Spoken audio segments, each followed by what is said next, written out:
Perfect. Well, thank you everyone for making time to come out tonight. Announcements will be pretty short. I don't know how much is really going on in town, but the Springfield.net users group and the SGF dev group, they do this first Wednesday of the month meetup. I believe they're still online. Yes, they are still online. So Wednesday, July 1st from 6:30 to 8:30. I will post the link in the chat in a moment here. Anyone wants to follow that and RSVP, but it looks like they've got quite a few machine learning topics that evening. And I'm not sure which one of these you should RSVP for, but they're covering machine learning, so an introduction to ML.NET, Kubernetes, and then serverless machine learning, so SAM, API Gateway, Lambda, and DynamoDB. So looks like a pretty full night of things that would be interesting to anyone on this call. So those links are in the chat. If you can make time, you might want to check one of those out. I know I'll be trying to make time for it that evening. Does anyone else have announcements before we let Beth run with this?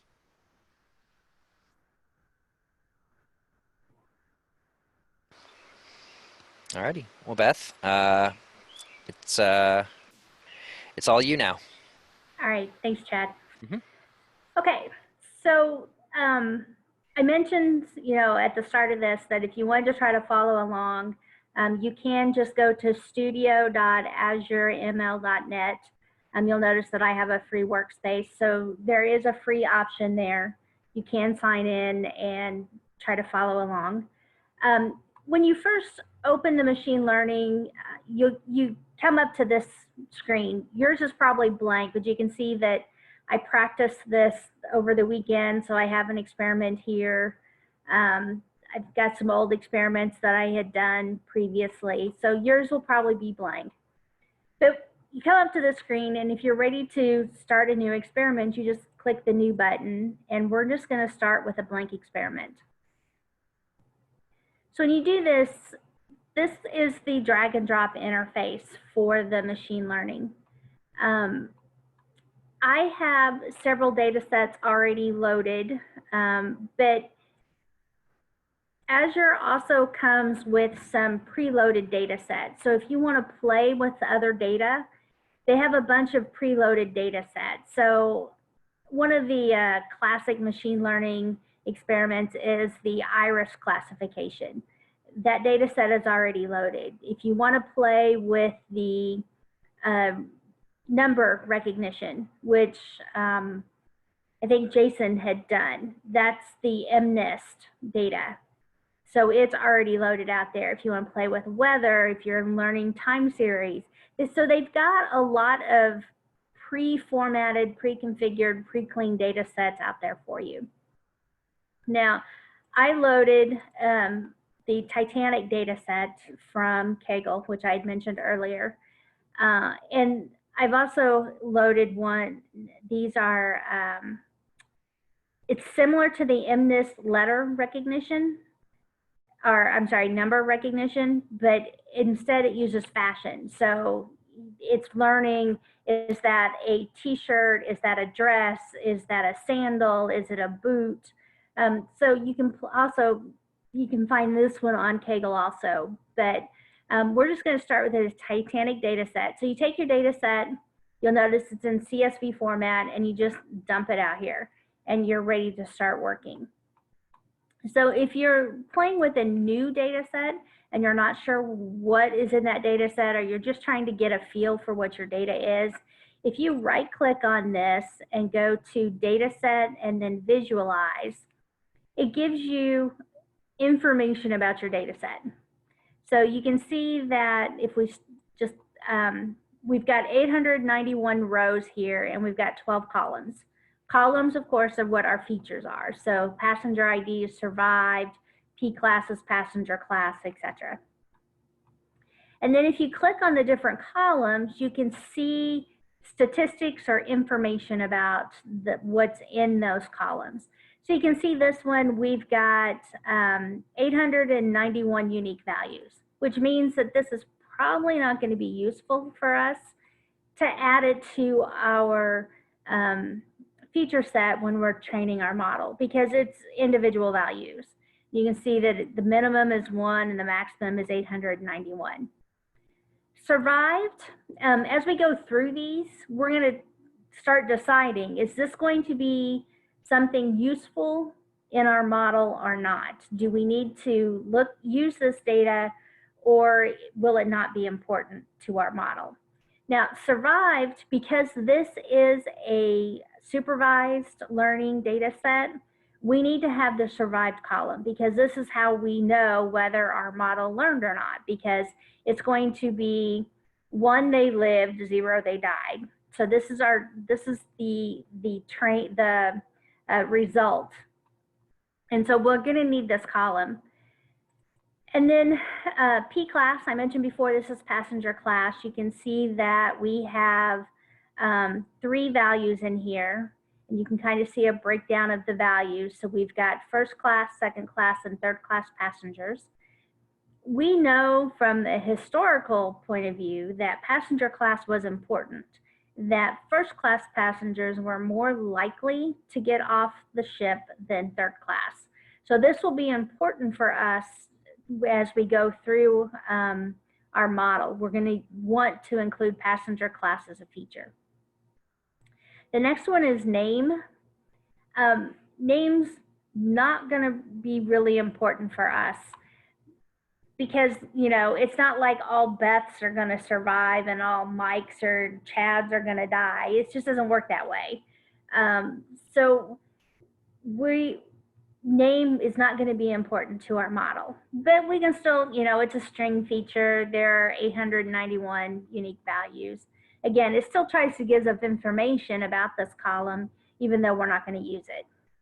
The next one is sex. Are they male or female? Obviously, this was very important. We know that more female than male got off the ship. So this is something that we're going to want to use in our model. It's one of those features. The next one is age. Now, age, it has 177 missing values. So we're going to have to decide what we want to do to replace those missing values. We have several options. We can just remove all of those rows. If it has a missing value, we just throw the whole row away. But that's, you know, almost a quarter of our data set. We probably don't want to get rid of that many rows in this data set. But we can also decide to replace it with either the mean or the median. And you'll notice that they're pretty close together. Mean is 29.6991, median is 28. So we know that we had some really young children and some really old people on the boat. So we can decide to use the median. We could also, our third option is to pick a value. We can just make up a value and say, well, if age is unknown, I want to make them 40 years old. It's up to you to decide which you would rather do. I usually just use the median value, and we'll talk about that more whenever we actually clean the data.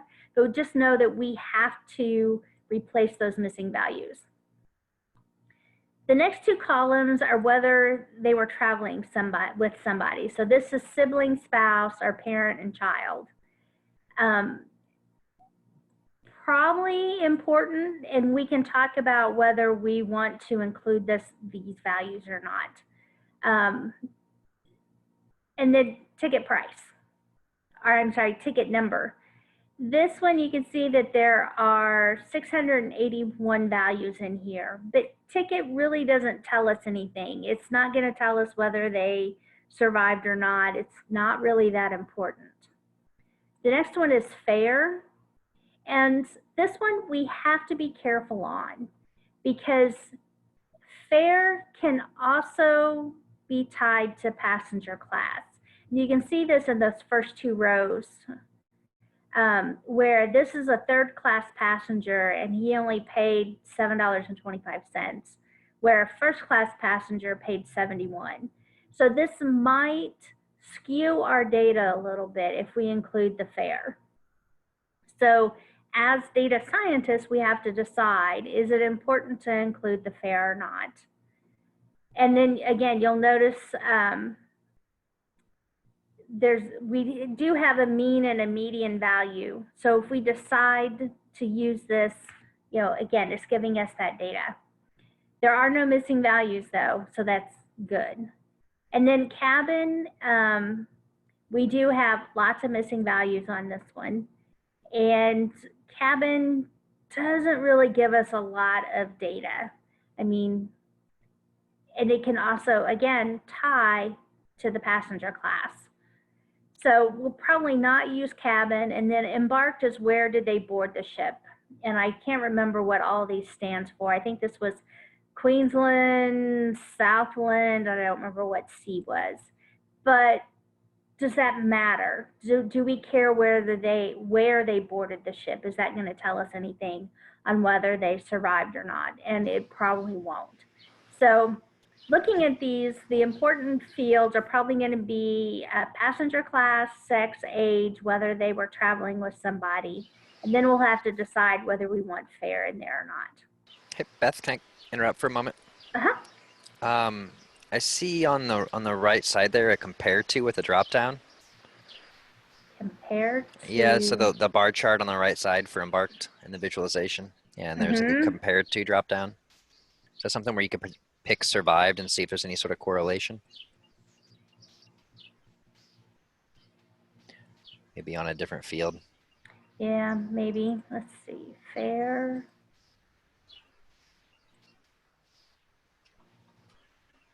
It does do some... Interesting. I've actually never played with that one. That one does a really nice... Yeah. do passenger class and compare it with...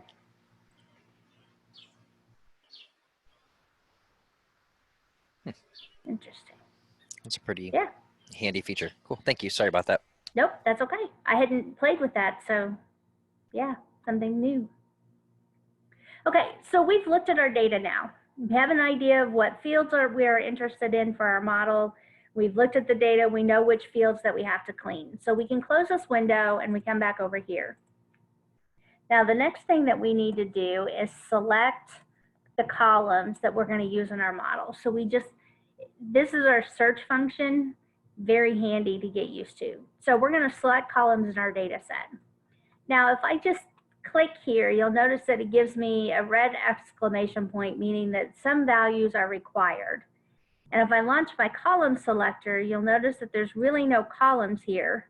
That's because I haven't connected things yet. So when you click on your arrow or your dots there, your connector dots, it'll tell you where you need to go.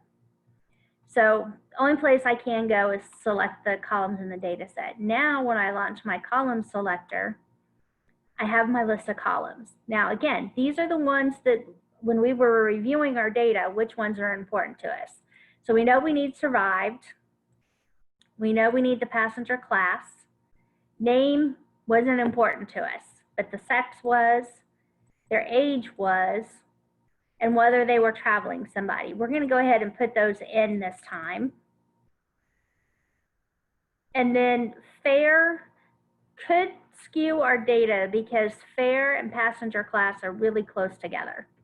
So we're going to leave fare out of it this time. And then we weren't interested in their cabin numbers or where they embarked. So we have the columns that we're interested in now. So we're going to go ahead and just click that. And the next thing we need to do is we need to fix that age column. So there's a clean missing data. I don't know what to call these, module. So again, connect them up. And then we need to pick the column that we're interested in. We're going to say column name. And we're going to say age here because that's the column that we need to clean. And then what are we going to do with it? We can replace it with a custom substitute value. So we could say, if I want to replace it with 50, I could do that. Or we can just go back to our mean or median and pick that. Probably don't want to replace it with mode, but let's go with mean this time. So anytime there's a missing value, it's going to replace it with the mean value, which was 28. Was that the mean or was that the median? I forgot now. 28 or 29, whatever that value was. And if you forget, you can always come back here and go back into your visualization to check. So age, median was 28, mean was 29. So we're going to replace it with 29. So now we've cleaned our data. The next thing we need to do is split our data because we want to have our training data and our testing data. Now you'll notice that I have two connector dots here. One of them is the cleaned data set and the other one is a transformed. We've cleaned the data, so we're going to use our clean connector dot and we're going to split our data. Now over here you'll notice, how do we want to split it? Do we want to do 50-50? 50% for training and 50% for testing, or do we want to do some other value? This is really up to the analyst. I like to do 80-20. So I'm going to do 80 for my training data and 20 for my testing. I could also uncheck this and set a random seed if I wanted. That way, every time it splits the data, it splits it the exact same way. In this case, I'm just going to leave it as randomized. So every time it runs, it's going to pick a different data for the 80-20 split. So we now split our data. Any questions? Are people following along with this? Are you keeping up, or do I need to slow down? Or is everybody good? You're just watching? I'm good. Okay. So now we've, go ahead. Oh, I was just saying good, sorry. Okay. So we've now split our data. Now we need to start training and selecting the module information. So we have a train model here, and I'm going to pull this over twice because we're going to train two models at the same time. So first thing we have to do is, you'll notice that we have, again, two options on our split data. We have one that's the results. This one is results data set 2. This is the 80%. This is the 20%. So when I click this one, you'll see that I can connect it up twice because the 80% has to go to both models that I'm going to train at the same time. So now I have the training model, but you'll notice I have another one here.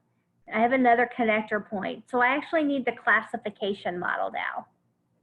So if I look for classification, you'll notice this is where we get into all of the options for training our model. Do we want to use a multi-class decision forest? Do we want to do a 2-class? So this is live or die. Let's kind of lean towards the 2-class on this one. And then do we want it a decision jungle? Do we think a neural network is better? Support vector machine?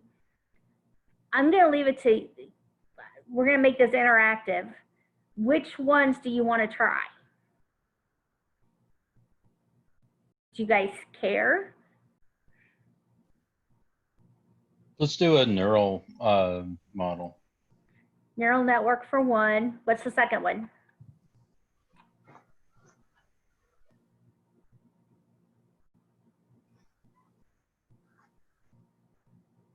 You guys want to just try a logistic regression? I was curious about a decision tree. All right, well, let's do decision tree. If you drag something over and you don't want it, you can either right click and delete it, or you can just hit your delete key and it'll delete it. You said decision forest or jungle? I'm not sure the difference between forest and a jungle, but forest is what I've used before. So now we connect both of those up. So now we have our data and we have what we're going to train it, the algorithms that we're going to train with. Now you notice we still have an exclamation point here, and this is because we need to pick the column that is our result. And in this case, we need to tell it that the survived is our result. So let's do both of them.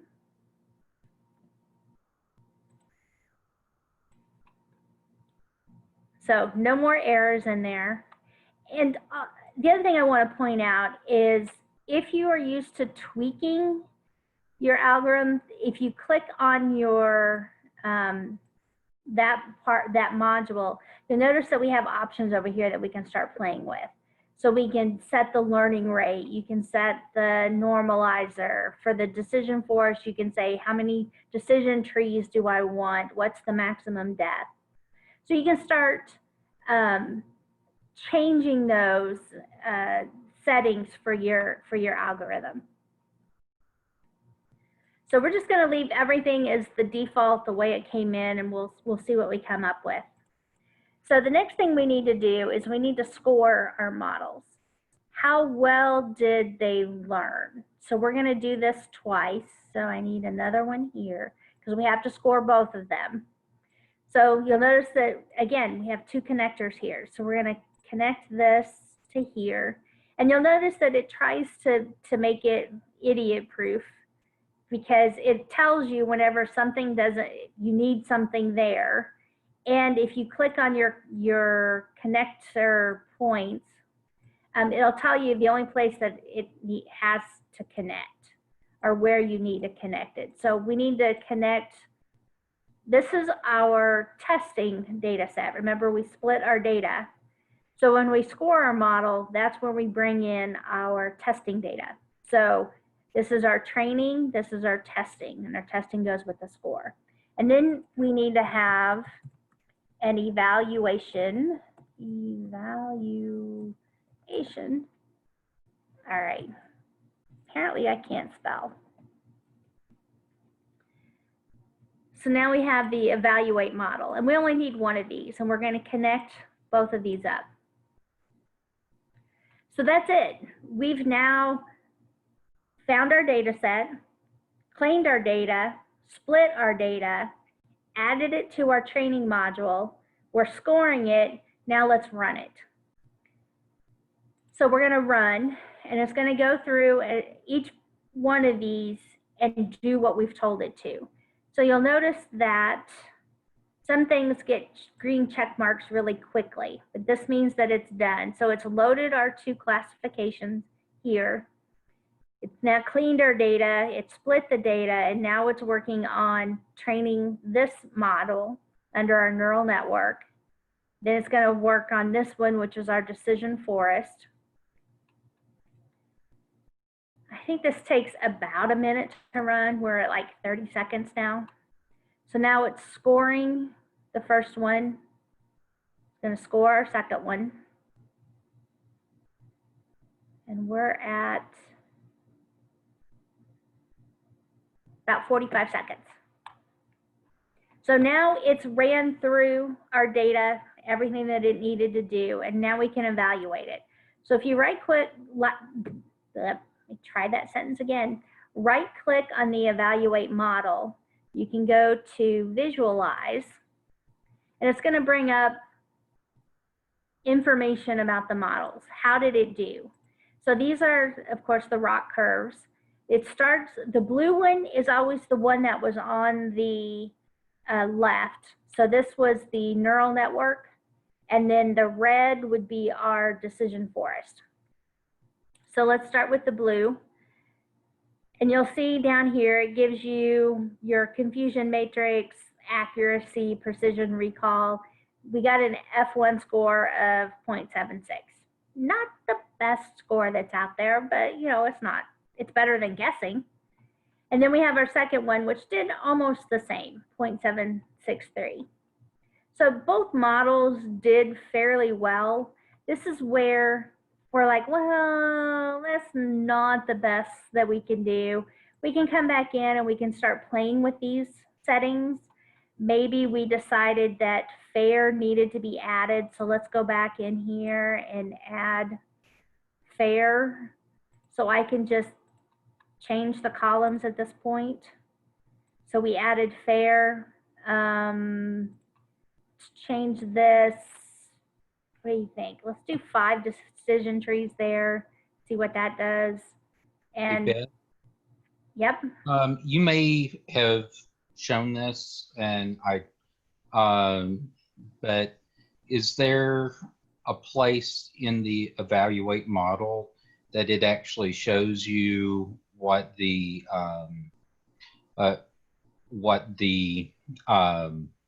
equation was in terms of what was seen on the individual models? Give me just a second. Let's this run and we'll go back in there and look at it again. Because I'm not sure I understand what you're asking for. Yeah, I was. So in your models, you're saying, well, I want to evaluate these columns, but does it say that each factor has this type of coefficient? Oh,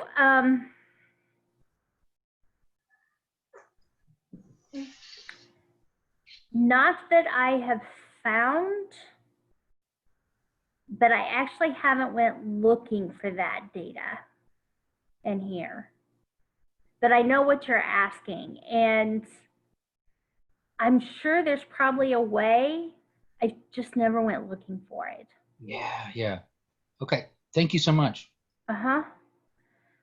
So you can see that we, so we're back on the neural network, and adding fair actually dropped our F1 score. And then looking at the decision forest, we did 2 things. We also changed the decision number of trees, or yeah. It's about the same though. So I'm going to go back in and remove that fair, take it back out. I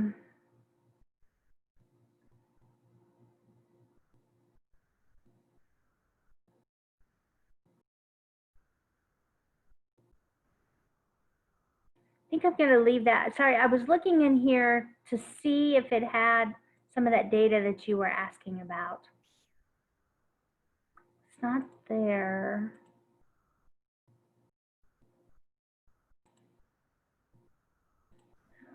Oh, I'm going to be playing around with this a lot afterwards. So. And if you figure it out, well, I have to rerun it again to get a new evaluate, I think.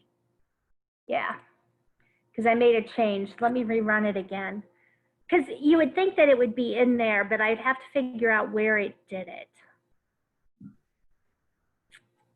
Let me rerun this.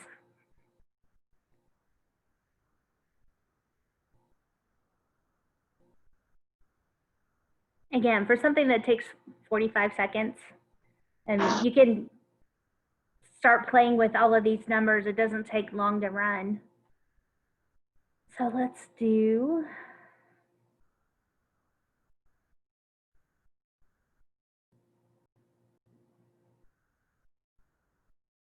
I don't know if the output log,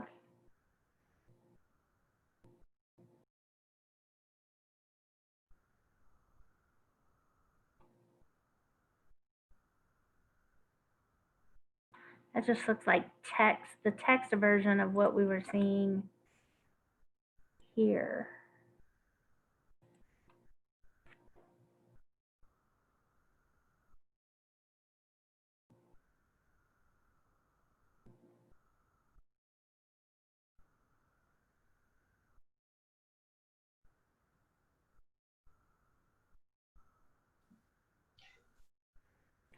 you know, I would have to look at this a little bit more.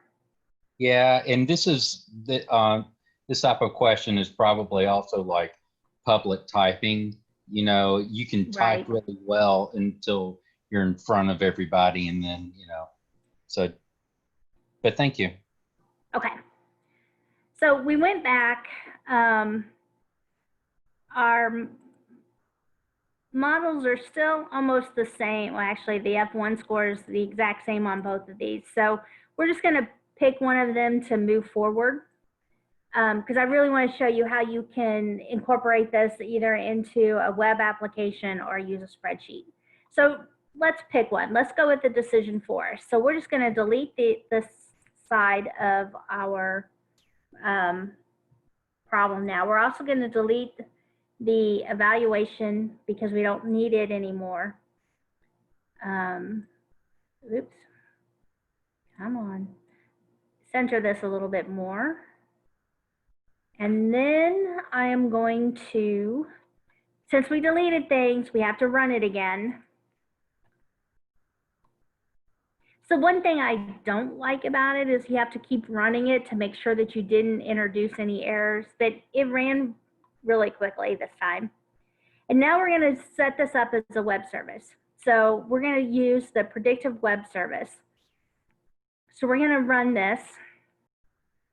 And you'll notice that it did things to our graph. It took some things away. It coalesced some things into this transformation piece. It now calls it an experiment. And then instead of an evaluate, it puts it out as a web service.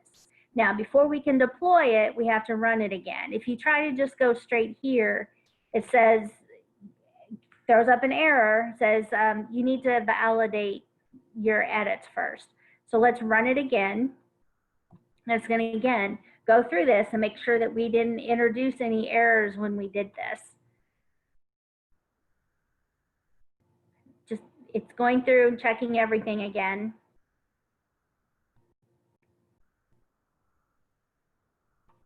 And now we can deploy it.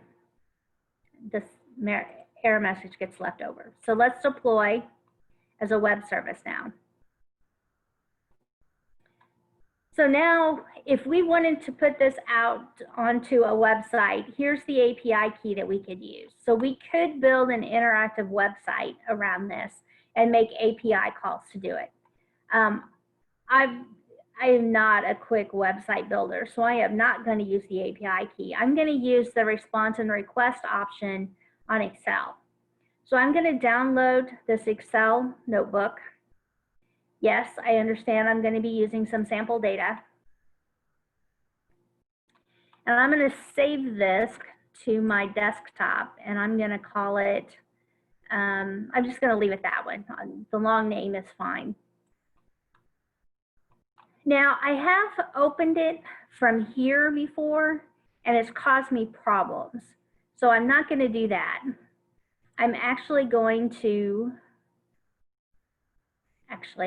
hold on, I got to share my whole screen.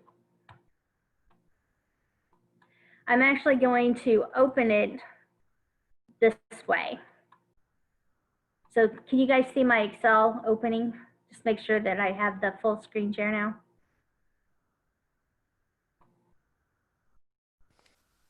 I see your full screen. Okay.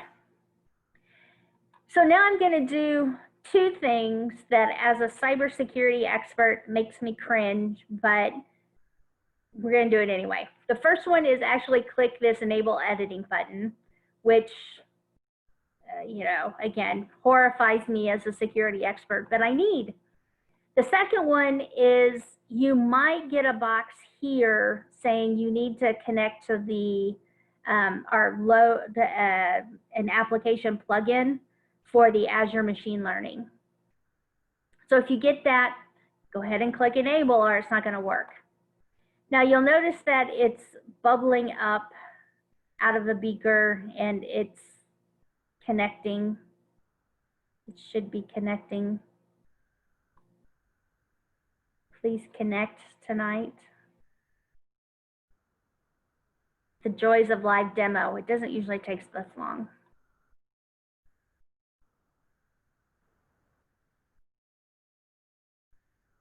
But this should be connecting in the back end to that model that we created.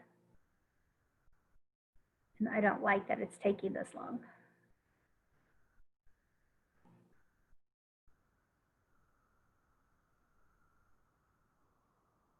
Be patient.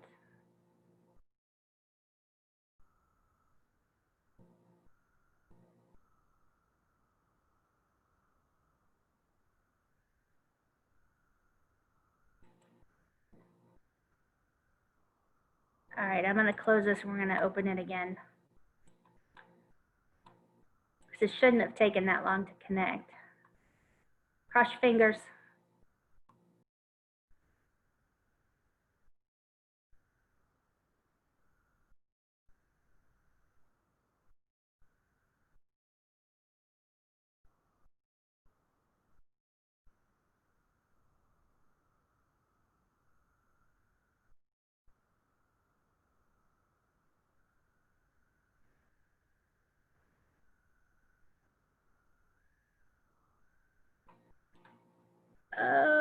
No, connect.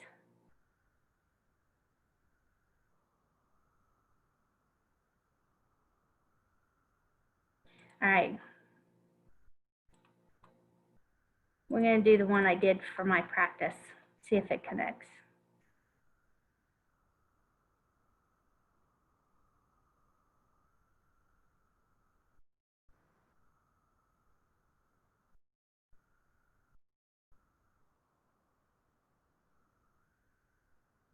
I don't know why it isn't connecting in the back end.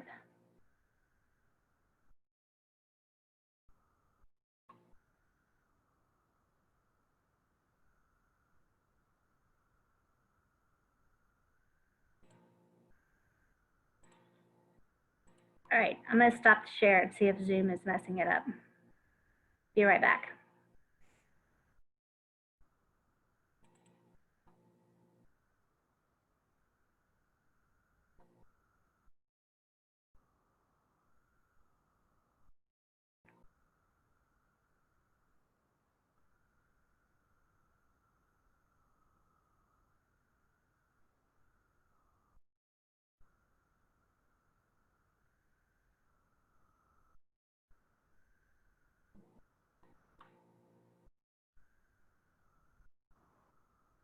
It's still not connecting.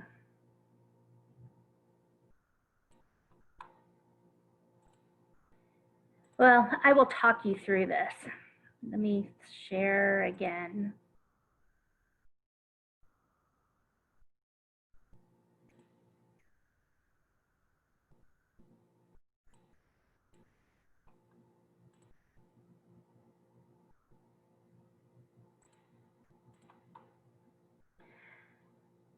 So if this had connected, this screen goes away. And you get, let me bring up slides.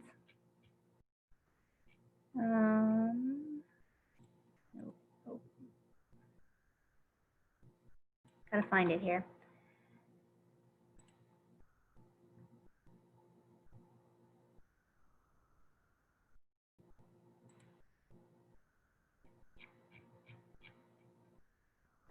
So you get a box that looks like this. So you've got your experiment, and then you say use sample data. The use sample data will put in 5 rows of sample data so you can see what data is in there. Then you select the range that you're going to type in your data, and you're going to type where the output comes in. So what you get is a spreadsheet that looks like this. So here's the sample data that we had. This is the row that I'm typing in. And then my prediction, it shows up down here. So in this case, I just had to type in, and what it would do is as I changed these values, this score probability changes, and it changes real time. So if I change this from first class to third class, the probability would change if this was actually connected the way it's supposed to be. I'm really disappointed you guys can't see this, because it's really kind of cool that from a spreadsheet, you can start typing in values and see how your score probability changes as you're typing in the values. And this should actually go away and tie into that experiment on the back end. Does that make sense? Do you see what I'm trying to show you here, even though it's not working?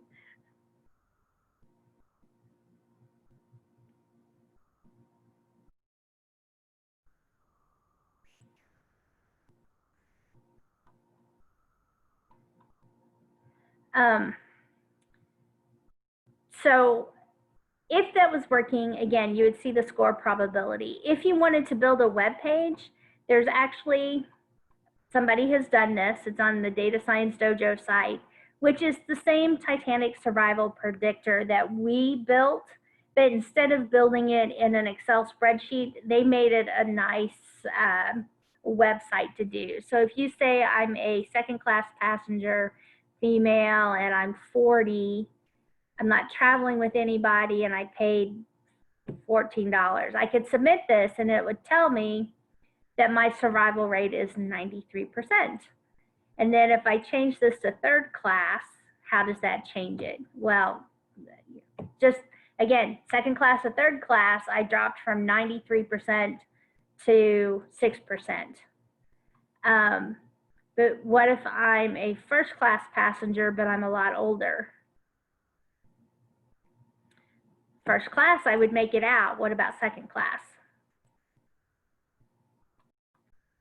Wow, second class was actually better than first class at that point. Third class, they're probably gonna die. And then you can also, let's go back, that sibling and spouse and whether it made a difference. Say I was traveling with one there and two here.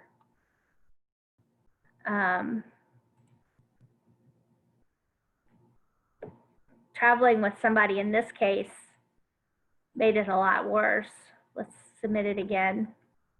So you can start playing with it. And this is what our spreadsheet would allow us to do if it was connected and working the way that it was supposed to. But there's the curse of live demos. So that is the presentation that I had. Any questions?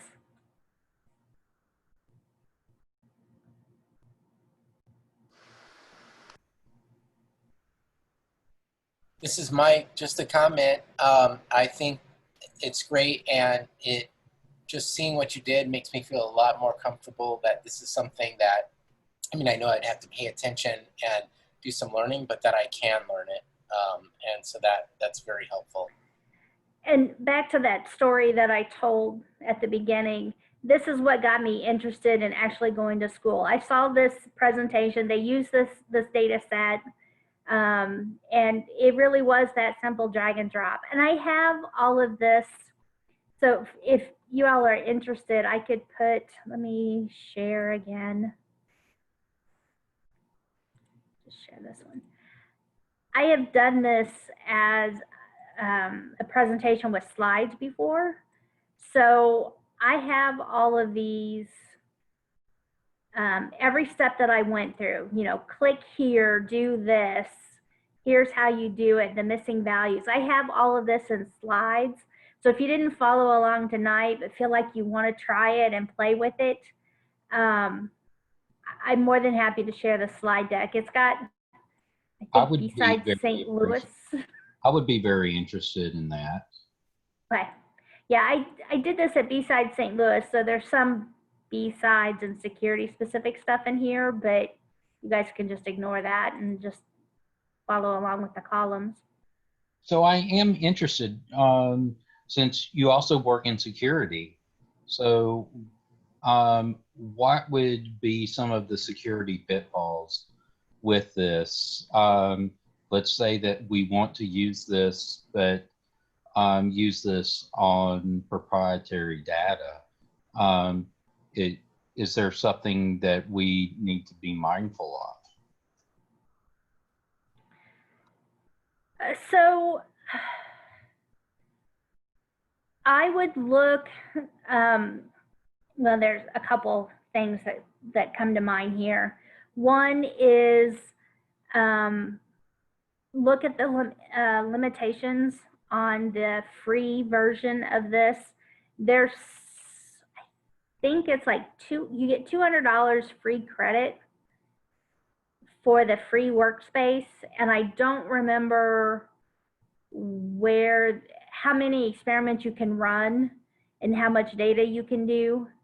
So that would be the first thing, is check on the Azure Machine Learning and how much experimentation you can do before you start running into their free limitations. And then the second one is check their data storage. Data that you upload should stay private, but I would check into what the rules are around that data and whether you can upload it. Then that's something that you might need to talk to your own legal counsel to, and do they consider that sharing?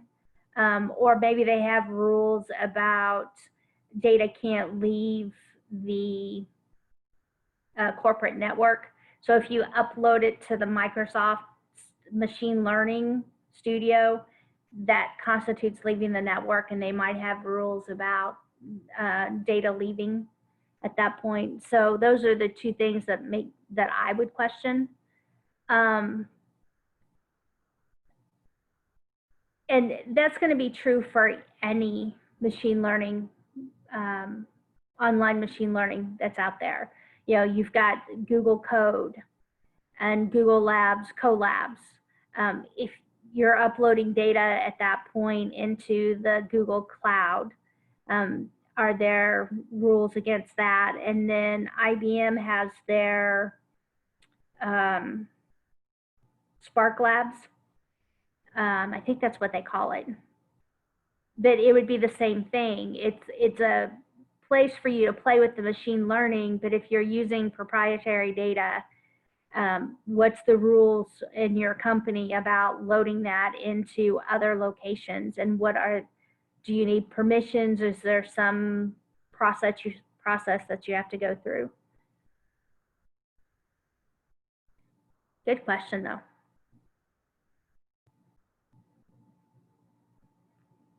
For Aflac, we're a Splunk shop, which is Splunk is just basically a data aggregator, and it has a machine learning toolkit built into it. So I don't have to ship my data off anywhere. I can do all of the machine learning stuff inside of Splunk, and that's where our cybercrime and fraud detection is done, is inside of Splunk and their machine learning toolkit. Now, Splunk, it's all command line. It's not the simple drag and drop, but they do kind of have some things to help you with that. It's more drop-down menus that you can use, or you can actually use a command line and type it in. But Splunk has a free version. It's a free 30-day license, and then after your 30 days, you blow away your install and install it again, and you can pretty much pick up where you left off. And the limit on that is 100 gigs of data loaded into it. Is it 100 gigs a total or 100 gig a day? I actually don't remember which one that is. I just remember it's 100 gig. So, I mean, you could play around with the Splunk machine learning toolkit also with your data.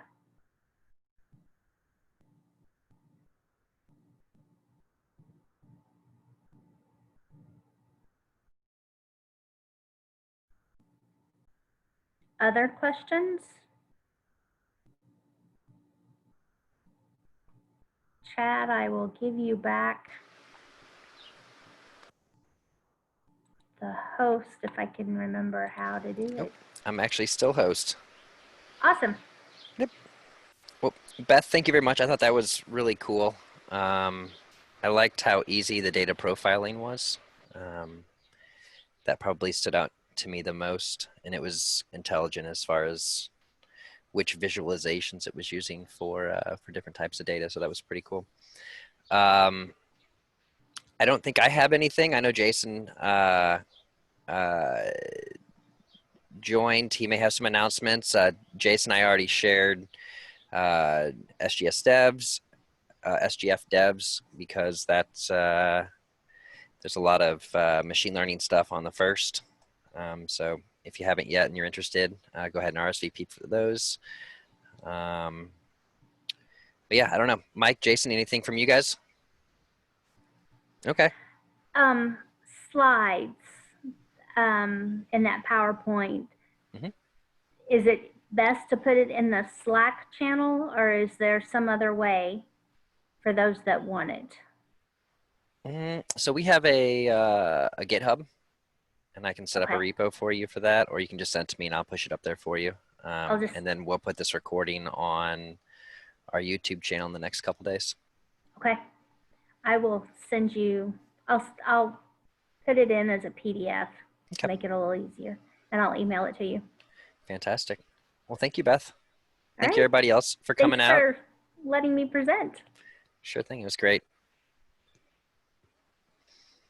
All right. We'll see everyone in 2 months. Thanks again, Beth. Thanks, Chad. Thanks, Yep. everyone Thank else. you. Good job. Thank you, Beth.